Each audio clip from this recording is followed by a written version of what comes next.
আল্লাহ আমার জাতির লোকের ঈমান আনে না, তারা আমারে চিনে না, তারা আমারে জানে না। আল্লাহ এজন্য তারা আমার প্রতি ঈমান আনে না, তারা আমার উপর অত্যাচার করেছে।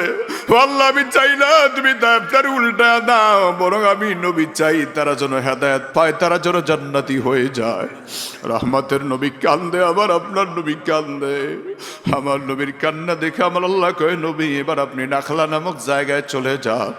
আমার নবী নাখলা নামক জায়গায় বসে সূরা আর রহমান পড়তে আরম্ভ করলেন। জিনেরা হাজির হয়ে কয়, রাসূল আপনার বুঝি তাইফে যুবকরা মেরেছে?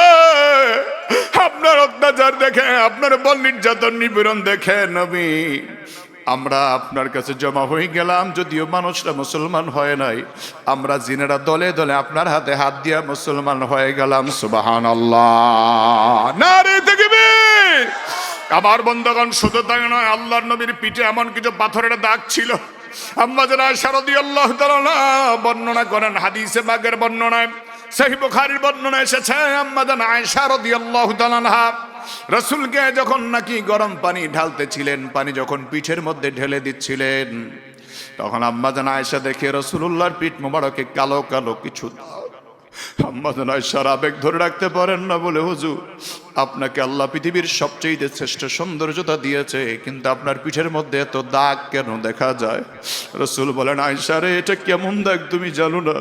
ওই তায়েফের লোকেরা আমার যে মারছিল, আমাকে যে আঘাত করেছিল, আমার পিঠে যখন পাথর মেরেছিল, ওই পাথর আঘাতগুলি এমন ভাবে আমার পিঠে বসেছে রে আয়েশা,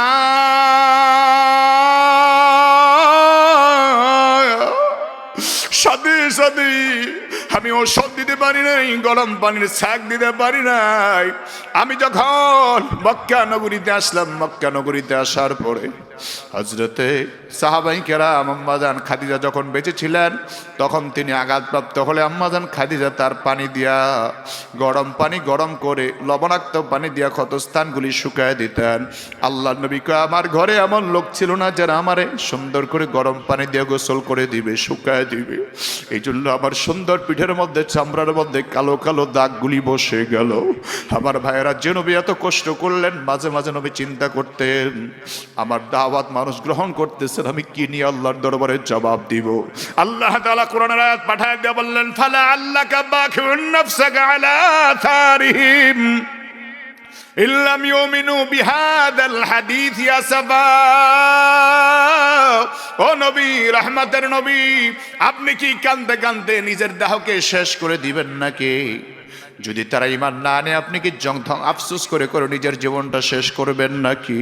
বরং আমি আল্লাহ আপনাকে জানালাম, শুধু আপনি দাওয়াতের কাজ করেন, শুধু আপনি রিসালাতের দাওয়াত দেন, আখিরাতের দাওয়াত দেন, আপনার সম্মান আমি আল্লাহ দিলাম। পৃথিবীর এমন কোনো জায়গা থাকবে না যে জায়গায় আপনার উম্মত থাকবে না। আপনার উম্মত আমি আল্লাহ গোটা বিশ্বময় ছড়ায় দিব। চিল্লা বলেন আল্লাহু আকবার। আমার বন্ধুগণ, রাহমাতুল লিল আলামিন নবীর কথা শোনেন। বন্ধুগণ, খারাপ লাগতেছে নাকি ভাইয়ারা? অসুবিধা হচ্ছে নাকি বন্ধুগণ? রহমতের নবী এমন এক নবী, এমন এক নবী,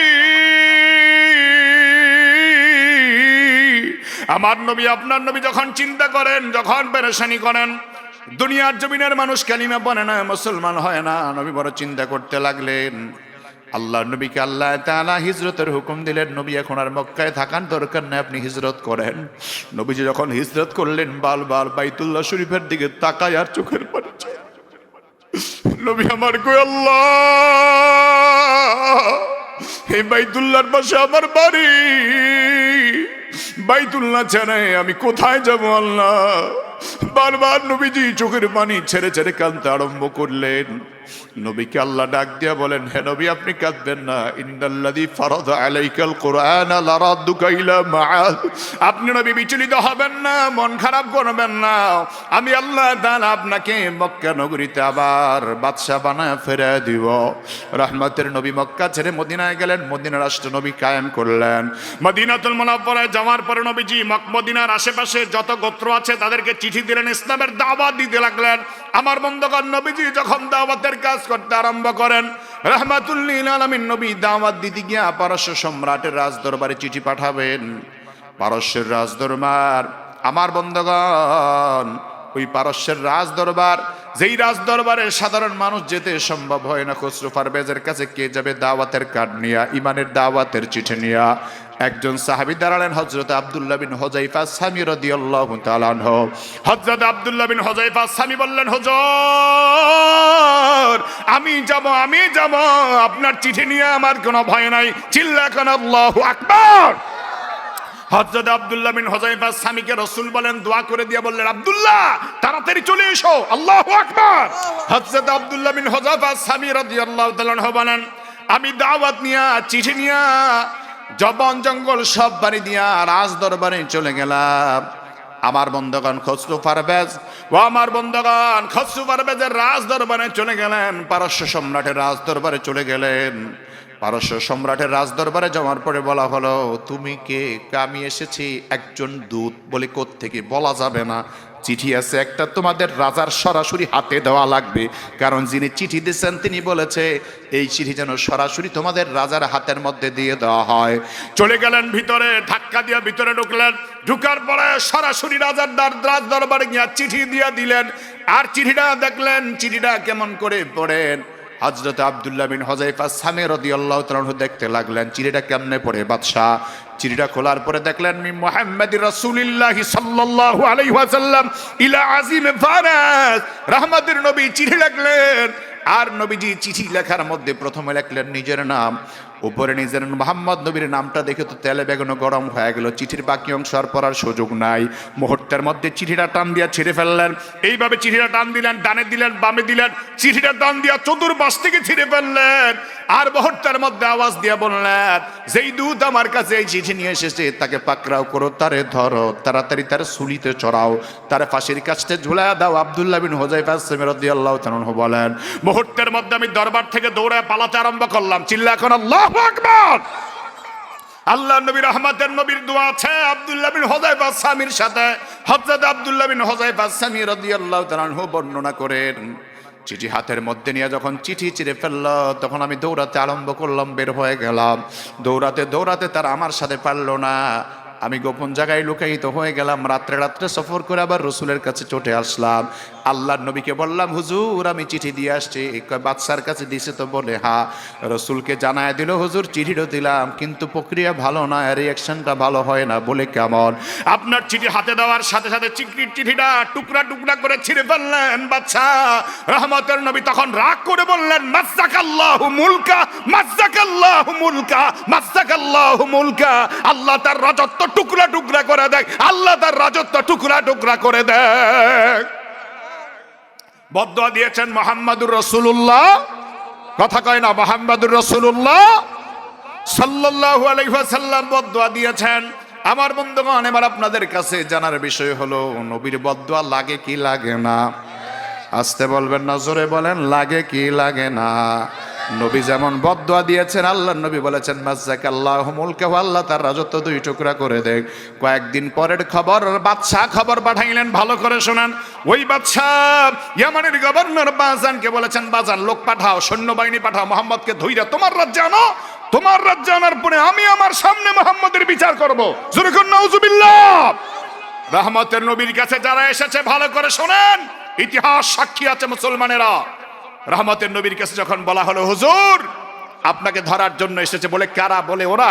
রসুলকে আগে মেহমানদারি করাও। সুবহানাল্লাহ। মেহমানদারি করালেন। রসুলকে দেখে তারা খুশি হয়ে রসুলের হাতে মুসলমান হয়ে গেছে।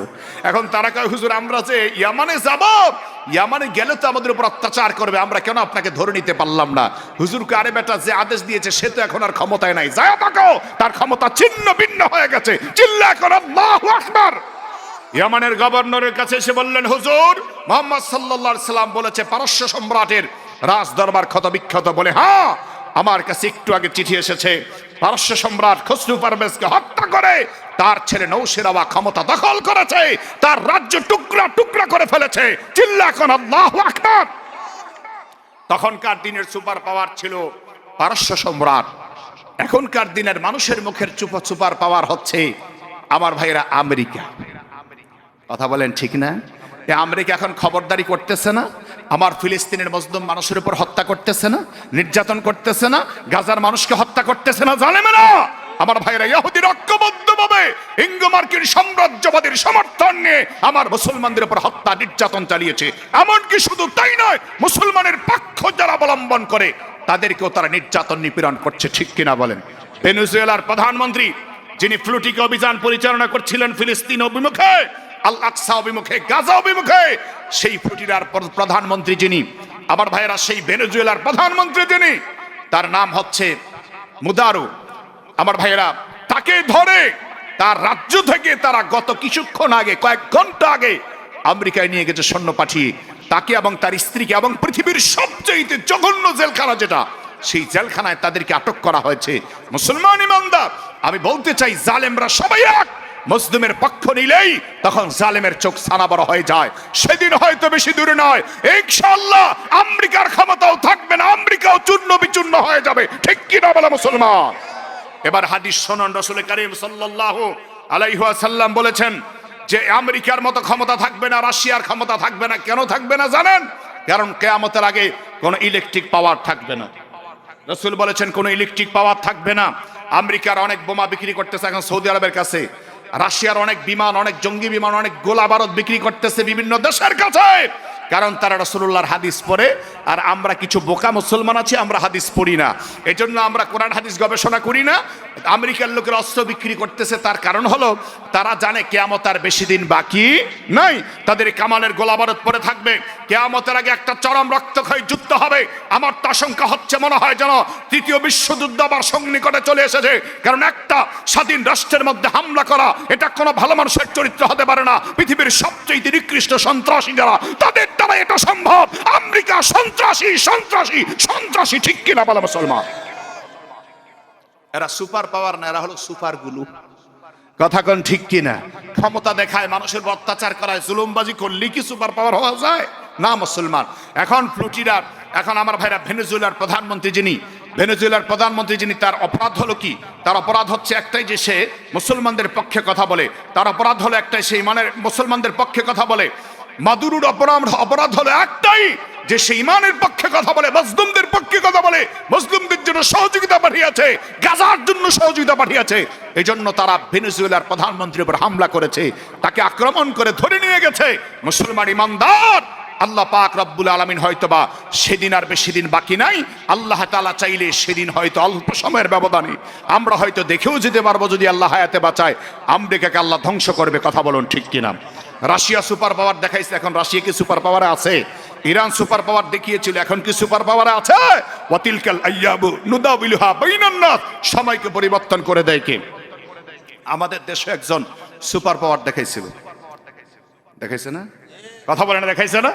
আমাদের দেশে যিনি সুপার পাওয়ার দেখাইছে, উনি কিন্তু দুপুরের ভাতও রান্না করছে। তো খাইতে আপনার যে দলের লোক হন, আমার কোনো অসুবিধা নেই, কিন্তু হক কথাটা বলতে হবে। খাইতে কেন পারে নাই? শুধু অহংকার। কিসের অহংকার? ক্ষমতার অহংকার। কথা বলেন ঠিক কিনা?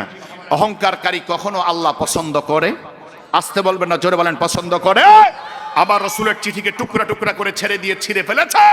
আল্লাহ পাক তার রাজ্যকে টুকরা টুকরা করে দিয়েছে। ঠিক কিনা বলুন মুসলমান? এবার শুনুন, আবার আরেকজনকে, আমাদের দেশের স্বাধীনতার পক্ষে যিনি কথা বলেছেন, শহীদ মরহুম প্রেসিডেন্ট জিয়াউর রহমান, ওনার ছেলে তারেক রহমান বাংলাদেশে এসেছে। 17 বছর পর্যন্ত কারাবাস ছিলেন, 17 বছর পর্যন্ত নির্বাসনে ছিলেন। তিনি আসতে পারেন না, মায়ের কাছে থাকতে পারেন না। তারেক রহমান এসেছেন, একটা চমৎকার কাজ তিনি ইতিমধ্যেই করেছেন। আমার ভাইয়েরা, যেই মহিলাটি ফাতেমা তার মায়ের কাছে 17 বছর ছিল, সেই মহিলাকে তিনি বোনের স্বীকৃতি দিয়েছেন। এটা একটা চমৎকার ইতিহাসে স্বাক্ষর করেছেন। ঠিক কিনা বলুন? একজন গরিব মহিলাকে, গরিব মানুষকে স্বাক্ষর দেওয়া, বোনের স্বীকৃতি দেওয়া, ভালো না খারাপ? কথা বলেন, ভালো না খারাপ? তিনি বলেছেন আমরা থাকার কথা আমার মায়ের পাশে, কিন্তু যে মহিলা আদালতের কাছে গিয়ে বলছে, বিজ্ঞ আদালত, আমার মা খালেদা জিয়া অসুস্থ, উনি হাঁটতে পারেন না, চলতে পারেন না, ওনার পায়ে ব্যথা, ডায়াবেটিস, অনেক সমস্যা, ওনার খেদমতের জন্য আমি স্বেচ্ছায় কারাবন্দী হব। এ জগতে এরকম মানুষ আপনি কই পাবেন? আপনার জন্য কেউ কারাবন্দী হবে? আপনি কারাগারে গেলে, জেলখানায় গেলে, আপনার মা বাবাও জেলখানা আপনার সাথে যাইতে রাজি হবে না। তো সেই মেয়েটি একজন মহিলার জন্য আমার ভাইরা জেলখানায় গিয়েছে, তাকে এখন তারেক রহমান সাহেব বড় সুন্দর করে, চমৎকার করে নিজের বোনের স্বীকৃতি দিলেন, এবং এটাও বলেছেন তিনি স্বীকৃত আমার বোন আমার বাবা মার সম্পত্তি থেকে তিনি মিরাসের অংশী পাবেন। আমরা দোয়া করি এরকম ন্যায় নীতি যেন বাংলার জমিনে চালু হয়। জোরে বলেন আমিন। আর একটু জোরে বলেন আমিন। এখন ভালো মানুষের প্রশংসা করলেও কিছু মানুষের জলে আছে না নাই? আমরা ভালোটাকে ভালো বলবো, আবার যদি তারেক রহমান সাহেব কোনো খারাপ করেন ওইটাও আমরা বলবো। আমাদের দেশে ইসলামের ব্যাপারে, দিনের ব্যাপারে, সামাজিকতার ব্যাপারে যদি কেউ ভালো করে আমরা ভালোটা বলবো, খারাপ করলে খারাপটাও বলবো। এই জন্য বলবো তাকে খারাপ বানানোর জন্য নয়, বরং তাকে ভালো পথে আনার জন্য ভালো কথাটা বলবো, ঠিক কিনা বলেন? তাহলে আমার ভাইয়েরা, তাহলে আমার দেশে এ পর্যন্ত যতবার ক্ষমতার পালা বদল হয়েছে, আমার দেশে এখনো পর্যন্ত কাঙ্ক্ষিত শান্তি আমরা পাই নাই। আগামীর বাংলাদেশটা যদি শান্তি পেতে চাই, তাহলে বাংলার জমিনে ইসলাম দরকার আছে না নাই? আসতে বলেন, দরকার আছে না নাই? আগামীর দিন ইসলামকে আমরা ক্ষমতায় চাই, কোরআনের রাজ কায়েম করতে চাই। কারা কারা দুহাত তুলে দেখা, নারে তাকবীর।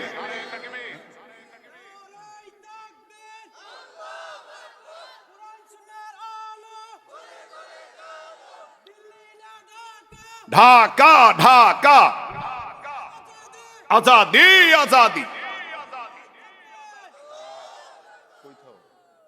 আমার ভাইয়েরা, এই জন্য আমরা ইসলামের পক্ষে, দিনের পক্ষে কোনো ছাড় দিতে রাজি নই। তার রহমতের নবীর চিঠি যে টুকরা টুকরা করে ছেড়েছে, তাকে দরকার ছিল না। ধুলাবালি হলেই আমার জীবনটা বড় ধন্য হতো।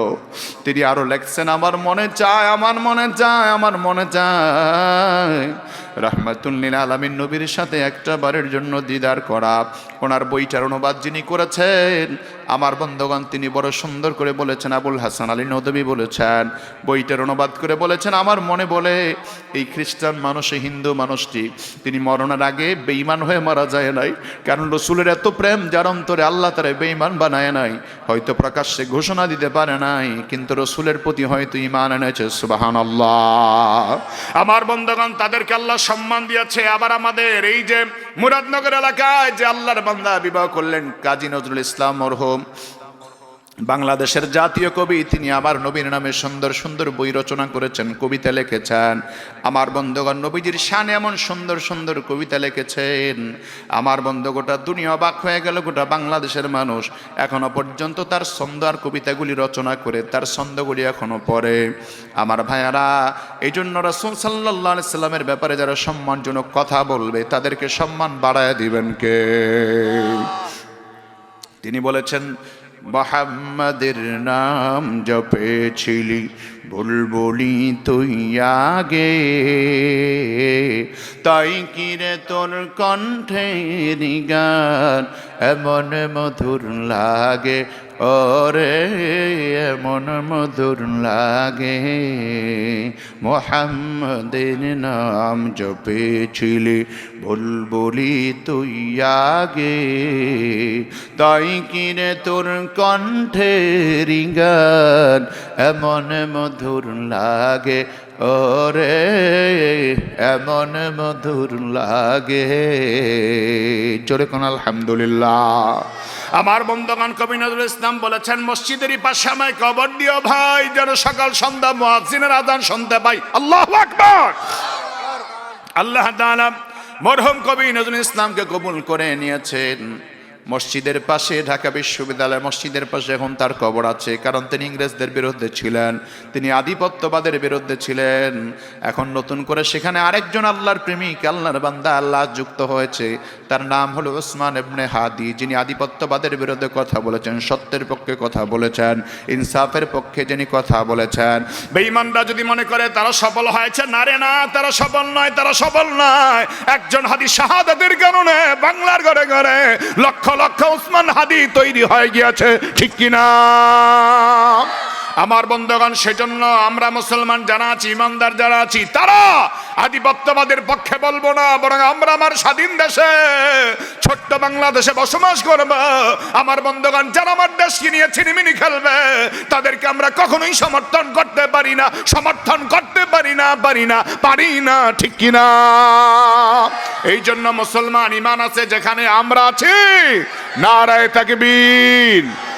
দিল্লি না ঢাকা, কথা কয় না, দিল্লি না ঢাকা, দিল্লি না ঢাকা। স্লোগান দিয়ে জন্য দিয়েছে, কারণ আমরা দিল্লির আধিপত্যবাদ চাই না। কোন জালেম আমাদের গোলামি, তাগুতি আমরা গোলামি করব, কারো এতাত করবে, এটা আমরা চাই না। আমরা মাথা উঁচু করে দাঁড়িয়ে থাকবো, ঠিক কিনা বলো? রক্ত দিব, জীবন দিব, মাথা নত করবো না। কারা কারা দুহাত তুলে আল্লাহকে দেখাও। নারায়ে তাকবীর। স্লোগান দিতে ভুলে গেছেন মনে হয়। আচ্ছা যাক, ঘুম আসতেছে মনে হয় না? আলোচনা কি আর কিছুক্ষণ চলবে না বন্ধ করে দিব? চলবে তো ইনশাআল্লাহ? এই যে বাচ্চারা হাত তুলে আছে, আলোচনা চলবে। এটা স্লোগান হবে সুন্দর করে। দেন তো দেখি, একজন তাকবীর দেন তো। একজন একজন একজন একজন। আল্লাহু আকবার। আল্লাহ আমাদেরকে কবুল করুন, আল্লাহ আমাদেরকে কবুল করুন। আবার ভাইয়ের আলোচনায় খারাপ লাগতেছে আপনাদের কাছে? বেজার হচ্ছেন নাকি? আল্লাহ পাক তোমার বান্দারা যারা কষ্ট করে শীতে দিয়া কনকনে ঠান্ডা পরিবেশে বসেছে, আল্লাহ তুমি এদের কলিজাকে কিয়ামতের দিনে আমার রাসূলের হাতের জমজমের পানি দ্বারা, ইয়া আল্লাহ আমার রাসূলের হাতের সুন্দর পানি দ্বারা, রাসূলুল্লাহর হাতের হাউজে কাউসার দ্বারা তাদের মনকে তৃষ্ণাক্ত হৃদয়কে শান্ত করে দিও। বলেন আমিন। আর একটু জোরে বলেন আমিন। তাহলে আমার রাসূলের প্রশংসা করলে খুশি হয় কে? সম্মান দেয় কে? যারা আমার রাসূলকে গালি দিবে তারা কখনো আমাদের বন্ধু হতে পারে? রাসূল সাল্লাল্লাহু আলাইহি সাল্লামকে যারা কষ্ট দিবে তারা কখনো আমাদের বন্ধু হতে পারে? আল্লাহর হাবিব সাল্লাল্লাহু আলাইহি ওয়াসাল্লামকে জন্য আল্লাহ বলেন, হে নবী, আমি আল্লাহ তাআলা আপনাকে সম্মান দিলাম, আমি আল্লাহ তাআলা আপনাকে মর্যাদা দান করলাম। আল্লাহ বলেন সূরাতুল আহজাবের 43 নম্বর আয়াতে 45 নম্বর আয়াতে, ইয়া আইয়ুহান নাবিয়্যু ইন্না আরসালনাকা শাহিদাও ওয়া মুবাশশিরাও ওয়া নাযীরা ওয়া দা'iয়ান ইলাল্লাহি বিইذনিহি ওয়া সিরাজাম মুনীরা। জোরে কান আল্লাহু আকবার। আল্লাহ বলেন, নবী, ইয়া আইয়ুহান নবী, ও আমার প্রিয় নবী। দেখছেন, আমি আগে একটা স্লোগান দিয়েছিলাম, শয়তান দূর হইছে, আলহামদুলিল্লাহ আপনারাও আসছেন। কথা বলেন ঠিক কিনা? নারায়ে তাকবীর। ওই যে একটা গন্ডগোল শুরু হয়েছিল, এই গন্ডগোল যদি আমি একটু আওয়াজ না দিতাম তাহলে কিন্তু আস্তে আস্তে আপনারা মোটামুটি যেভাবে ভাগা শুরু করছেন আমি একা এখানে বসা লাগতো। কথা বলেন ঠিক কিনা? তা আপনারা আলহামদুলিল্লাহ আসার কারণে পরিবেশটা ভালো হয়েছে না খারাপ হয়েছে? আরো কিছু আল্লাহর বান্দা যদি আসে ভালো হবে না খারাপ হবে? আল্লাহর নামে আল্লাহর দা কণ্ঠ দিয়ে চিৎকার করে নারায়ে তাকবীর। আল্লাহ রাব্বুল আলামিন বলেন, হে নবী, ইন্না আরসালনাকা শাহিদাও ওয়া মুবাশশিরাও ওয়া নাযীরা। আমি আল্লাহ তাআলা আপনাকে শাহেদ বানিয়ে পাঠালাম, সাক্ষীদাতা বানিয়ে পাঠিয়ে দিলাম। দুনিয়ার সব নবীদের জন্য সাক্ষী দিবেন আমার নবী মুহাম্মদুর রাসূলুল্লাহ সাল্লাল্লাহু আলাইহি ওয়াসাল্লাম। শুধু তাই না, আল্লাহ বলেন, হে নবী, ওয়া মুবাশশিরা, আপনাকে আমি আল্লাহ জান্নাতের সুসংবাদদাতা বানিয়ে পাঠালাম।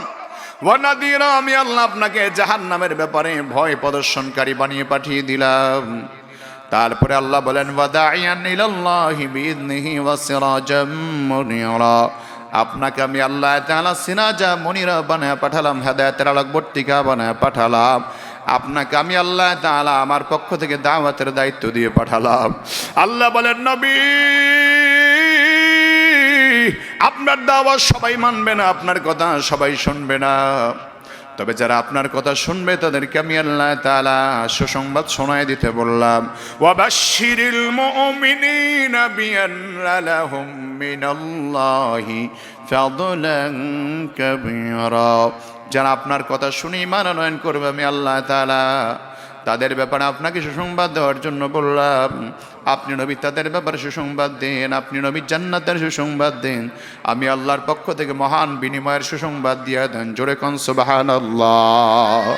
আমার বন্ধুগণ, রহমতের নবী যখন দাওয়াত দিতে লাগলেন মানুষদেরকে, মক্কার জমিনে আল্লাহর নবী দাওয়াত দিতে গেলেন, আর ওই মক্কার কাফের বেঈমান নাফরমানেরা রাহমাতুল লিল আলামিন নবীর উপর যখন নাকি অত্যাচার নির্যাতন শুরু করলো, আমার নবীর বাবাও দুনিয়া থেকে চলে গেল রাসূলের আগমনের আগে। 6 বছর বয়সে আমার নবীর মা ইন্তেকাল করলো, 8 বছর বয়সে নবীজির দাদা ইন্তেকাল করলো, নবুয়তের 10তম বছরে নবীজির চাচা আবু তালেব ইন্তেকাল করলো। নবী এখন বড় একা হয়ে গেলেন। আম্মাজান খাদিজাতুল কুবরা রাদিয়াল্লাহু তাআলা আনহা রাহমাতুল লিল আলামিন নবীকে আগলে রেখেছেন, তিনি ইন্তেকাল করলেন নবুয়তের 10তম বছর। আমার নবী চিন্তা করলেন, শৈশবকালটা যাদের দিয়া কাটাইলাম, যাদের কাছে কাটাইলাম, আমি এখন একটু দাওয়াতের কাজ করার জন্য তায়েফে চলে যাই।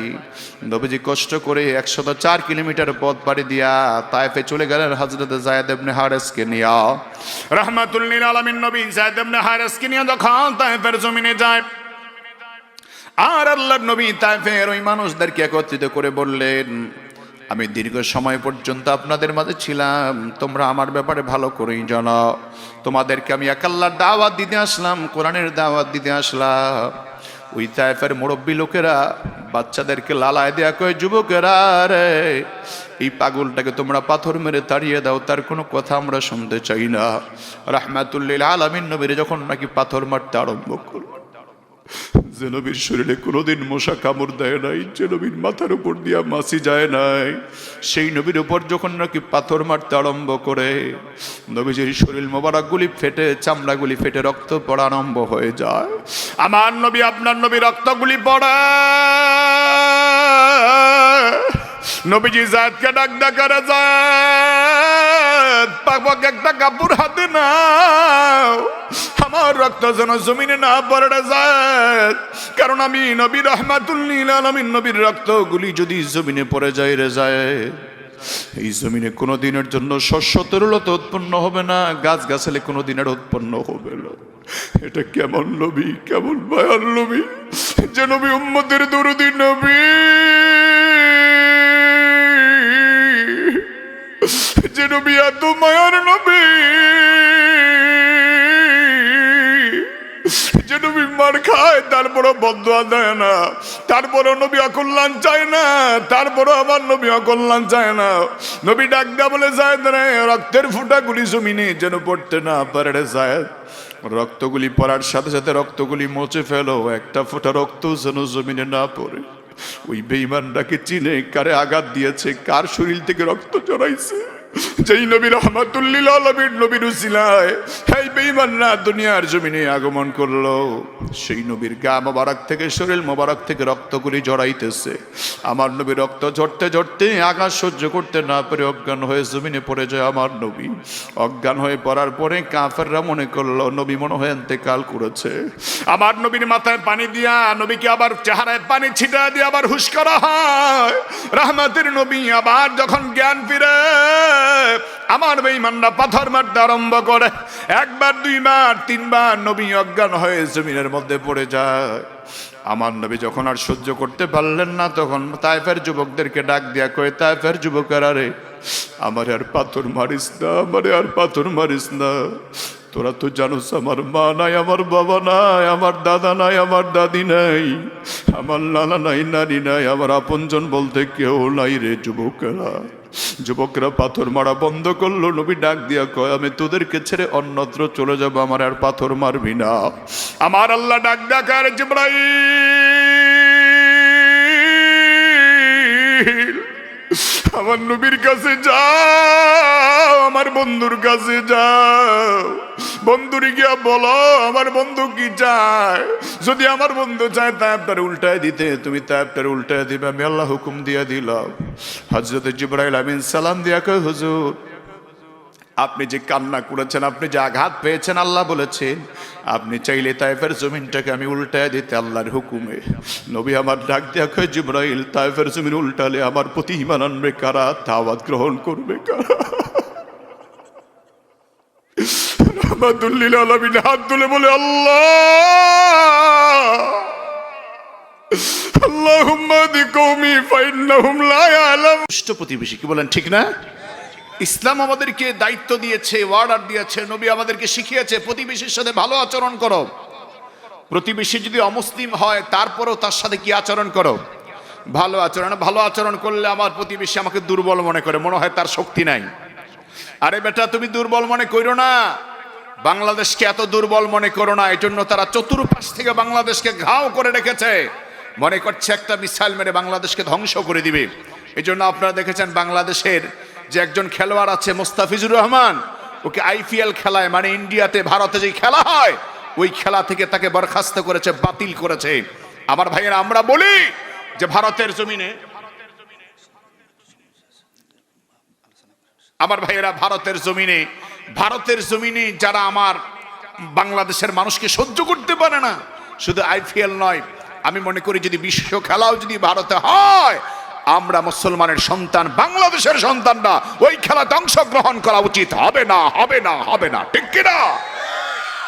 কারণ যারা আমাকে সম্মান দিবে না সে আমার ভালো প্রতিবেশী হতে পারে। কথা বলেন, সব প্রতিবেশী হতে পারে? প্রতিবেশী যদি ভালো আচরণ করে তার সাথে ভালো আচরণ করব। প্রতিবেশী যদি আমার সাথে হিংসা করে, আমাকে আক্রমণ করে, তাহলে সে আক্রমণের জবাব দেওয়ার জন্য আমাকে প্রস্তুত থাকতে হবে। ঠিক কিনা বলুন আমার ভাইয়েরা? এই জন্য আমি মনে করি শুধুমাত্র আইপিএল খেলা নয়, আন্তর্জাতিক যে ম্যাচ অনুষ্ঠিত হয় এরকম সব খেলা থেকে, ইন্ডিয়াতে যত খেলা হবে সব খেলা থেকে বাংলাদেশকে দূরে থাকা দরকার। এমনকি তাদের কোনো খেলা বাংলাদেশে, তাদের কোনো খেলোয়াড় যেন বাংলাদেশে আসতে না পারে, এই জন্য আমার বাংলাদেশের বিসিবি বোর্ডকেও সিদ্ধান্ত নিতে হবে। ঠিক কিনা বলা মুসলমান? হিংসা করলে ভালো না। আমরা হিংসা করতে চাই না, আমরা সৌহার্দ্যপূর্ণ আচরণ করতে চাই। শুধু বাংলাদেশি হওয়ার কারণে হিংসা করে। বাংলাদেশের মুসলমান হোক হিন্দু হোক তারা হিংসা করে কেন? আমরা বাংলাদেশি। ওরা মনে করে একটা মিসাইল মেরে, একটা বোমা মেরে আমার বাংলাদেশকে উড়িয়ে দিবি। এত সহজ নয় আমার ভাইয়েরা। হয়তো পারে আমাদের শক্তি কম, তারা হয়তো বিশাল শক্তির বাহাদুরি দেখায়, কিন্তু এত শক্তির বাহাদুরি কিন্তু গৌর গোবিন্দও দেখিয়েছিল শাহজালাল রহমাতুল্লাহ আলাইহির সাথে। শাহজালাল রহমাতুল্লাহ আলাইহি সেই ইমানি চেতনা নিয়ে যদি আমরা জাগ্রত হতে পারি, পৃথিবীর কোন সভ্যতা আমাদের উপরে মাথা চাড়া দিয়ে কথা বলতে পারবে না, পারবে না, পারবে না। ঠিক কিনা বলা মুসলমান? এই জন্য আমাকে ইমান আমল নিয়ে প্রস্তুত থাকার দরকার আছে না নাই? আমি বলি, যদি নাকি প্রতিবেশী কেমন দেখেন, প্রতিবেশী হলো বন্ধুত্বের আচরণ করে, খেকশিয়াল মানে চিতাবাঘ, আর হলো আপনার অরিজিনাল বাঘ। চিতাবাঘ আর অরিজিনাল বাঘ, দুইটা বাঘ মিলে নেকড়ে। নেকড়ে বাঘ আর অরিজিনাল যে বাঘ সিংহ, দুইটা জনে মিলে খুব কষ্ট করে, সারাদিন কষ্ট করে তিনটা জিনিস শিকার করলো। কয়টা? তিনটা। একটা করেছে হচ্ছে বকরি, ছাগল, আরেকটা করেছে আপনার হরিণ, আরেকটা শিকার করেছে হচ্ছে আপনার এই মনে করেন যে একদম ছোট্ট একটা প্রাণী, খরগোশ। এখন বাটোয়ারায় বসছে, ভাগে বসছে, ভাগে বসে এখন ছোট্ট যেই প্রাণীটা আছে, যেটা তার চাইতে বাঘের চাইতে কম শক্তি, চিতাবাঘ যেটা, ওই চিতাবাঘ তথা আপনার নেকড়েটা বলতেছে যে দেখো তুমি তো আমার চাইতে বড় মহাজন, তোমাকে আমি একটা বন্টন করে দিই। কি বন্টন? তোমার বন্টনটা হচ্ছে তুমি খাবা হরিণ, আমি খাবো তোমার বকরিটা।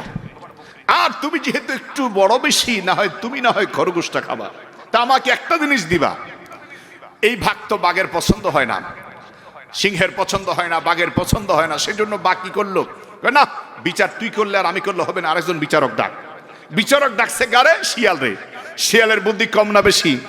শিয়াল মামা এসে দেখলো যে না, বাঘ মামায় খুব খেফা, লায়ন খুবই খেফা, টাইগার খুবই খেফা। টাইগারের অবস্থা দেখে বলল যে আমি যদি এখানে ভাগে উল্টা পাল্টা করি তাহলে আমার কল্যাণ থাকবে না। এজন্য শিয়াল বুদ্ধি করে বলল, মামা টেনশনের কোনো কারণ নাই, দুইজনে মিলে আপনারা শিকার করেছেন, সকালে আপনি ব্রেকফাস্ট করবেন খরগোশ দিয়া, আর যদি আপনার দুপুরে খেতে মনে চায় তাহলে আপনি লাঞ্চ করবেন হচ্ছে আপনার বকরি দিয়া, ছাগল দিয়া, আর রাতের বেলা কি খাবেন? ফ্রাই করে মজা করে খাবেন হরিণটা। বলে হ্যাঁ, তোকেই তো ধন্যবাদ, ধন্যবাদ এই জন্য তোর বাঘটা, তোর বন্টনটা খুব সুন্দর হয়েছে। মানে হামসে কোন ডাঙ্গুরনি যদি এমন কেউ করে, তাহলে আমার ভাইরা তার সাথে ভালো আচরণ করা যেতে পারে। বিচারটা সঠিক হয়েছে নাকি? কথা বলে না, বিচার কি সঠিক হয়েছে? এখন আপনি আমার প্রতিবেশী থেকে আমার পানি নিবেন, আমার সব ব্যবহার করবেন, আমার সব কিছু নিবেন, এটা আমি বাংলাদেশী হিসাবে কখনোই সহ্য করতে পারবো না। আল্লাহর কাছে আমরা দোয়া করি আমাদের দেশকে যেন আল্লাহ হেফাজত করেন, বলুন আমিন। তবে আমাদেরকে মানসিকভাবে প্রস্তুত থাকতে হবে। ইমাম মাহদী আলাইহিস সালাম আগমন করার আগে আমার ভাইরা পত্তলিকদের বিরুদ্ধে, মূর্তি পূজকদের সাথে আমাদের চূড়ান্ত লড়াই হবে। গোটা জগৎবাসীর কাছে ধ্বংস করে দিয়েছে, গোটা জগৎবাসীর কাছে আল্লাহ লাঞ্ছিত আর অপমানিত করেছে। কথা বলুন ঠিক কিনা? সে আল্লাহ তাআলা এখনো আছে না নাই? আসতে বলবেন না, কথা বলেন আছে না নাই? এবার শুনুন আব্দুল্লাহ বিন হুযায়ফা সামি রাদিয়াল্লাহু তাআলা আরেকটা চমৎকার কথা। হুজুর কি আসছে? আলহামদুলিল্লাহ, হুজুর চলে এসেছেন, বলি আলহামদুলিল্লাহ। আমি অনেক সময় হয়েছে আলোচনা করেছি, আমার ভাইয়ের অপেক্ষায় ছিলাম। 11টার কাছাকাছি প্রায় বেজে গেছে, 9টার একটু পরে আমি উঠেছি। আলহামদুলিল্লাহ, বলেন আলহামদুলিল্লাহ। আমার আলোচনা আমি ফিনিশিং এ যাচ্ছি। আমার ভাইয়ের একটু খেয়াল করেন, আমার দিকে খেয়াল করেন। আমার অত্যন্ত প্রিয় মানুষ, প্রিয় ভাই, আমার বন্ধু হযরত মাওলানা মাহমুদুল হাসান আশরাফি, জোরে বলেন আলহামদুলিল্লাহ। হুজুর এসেছেন, আমরা খুশি না বেজার? আল্লাহ আমার ভাইকে হায়াতে তাইয়্যিবা দান করুন। আমাদের রাস্তাঘাটের অবস্থা ভালো না, এখন আর বলে লাভ নাই।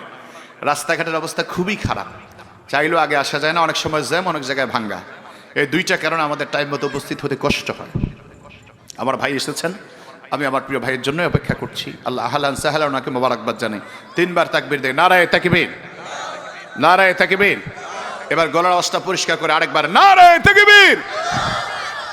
আলহামদুলিল্লাহ, বলি আলহামদুলিল্লাহ।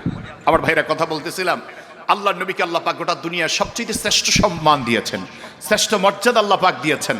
তাহলে সে নবীর উম্মত হয়ে আমরা শ্রেষ্ঠ সম্মান চাই কি চাই না? শ্রেষ্ঠ মর্যাদা চাই কি চাই না? সেই শ্রেষ্ঠ মর্যাদা হব যদি রাসূলের খাঁটি উম্মত হতে পারি। মনে রাখবেন 3টি কথা আমার ভাইরা, উম্মত, সুন্নাত, জান্নাত। বলেন উম্মত, সুন্নাত, জান্নাত। যদি আমরা উম্মত হতে চাই সুন্নত লাগবে, সুন্নত হলে জান্নাতে যাওয়া যাবে, ঠিক কিনা বলেন? এই জন্য আমরা যদি আল্লাহ রাসূলের সুন্নতের খাঁটি অনুসারী হতে পারি, রাসূল বলেন শোনো আমার মর্যাদা, আনা সাইয়্যিদুন নাস ইয়াউমাল কিয়ামা, আমি রাসূল কিয়ামতের দিনে সব নবীদের, সব মানুষদের সরদার হব। ওয়া আনা আউয়ালু মান ইউনশাক্কু আনহুল কবরু, আমাকে কবর থেকে সবার আগে ওঠানো হবে। ওয়া আনা আউয়ালু শাফিঈন ওয়া আউয়ালু মুশাফফাইন, আমি রাসূল সবার আগে সুপারিশ করব, আমার সুপারিশ আল্লাহ সবার আগে কবুল করবে। চিল্লায় কোন সুবহানাল্লাহ। আমার রাসূলকে মেরেছে, আঘাত দিয়েছে, কষ্ট দিয়েছে, আমার রাসূল তারপরেও তাদেরকে বদদুয়া দেন নাই, বরং দোয়া করেছেন। কথা বলুন ঠিক কিনা? কি করে পারলি, কি করে মারলি পাথর আমার এতিম নবীর গায়ে, নোরানি বদনে আঘাতে আঘাতে, ক্ষত বিক্ষত তোরা কেন করলি, কি করে পারলি, কি করে মারলি পাথর আমার এতিম নবীর গায়ে। করুণ হৃদয় কথা বলে নবীজি, পিতা মাতার আদর আমি পাইনি, কত ছেলে দৌড়িয়ে বাবাকে চুমু দেয়, আমি কখনো চুমু দিতে পারিনি। এমন এতিম নবী পেয়ে তোদের মাঝে একটু মায়াও কি হয়নি, কি করে পারলি, কি করে মারলি পাথর আমার এতিম নবীর গায়ে, নোরানি বদনে আঘাতে আঘাতে, ক্ষত বিক্ষত তোরা কেন করলি, কি করে পারলি, কি করে মারলি পাথর আমার এতিম নবীর গায়ে।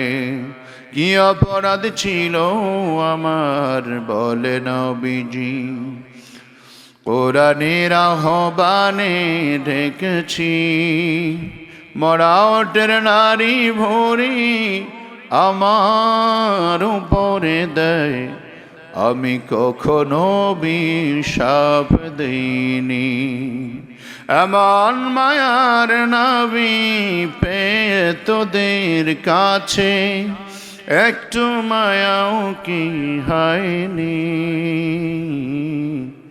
কি করে পারলি, কি করে মারলি পাথর আমার এতিম নবীর গায়ে, নোরানি বদনে আঘাতে আঘাতে, ক্ষত বিক্ষত তোরা কেন করলি, কি করে পারলি, কি করে মারলি পাথর আমার এতিম নবীর গায়ে।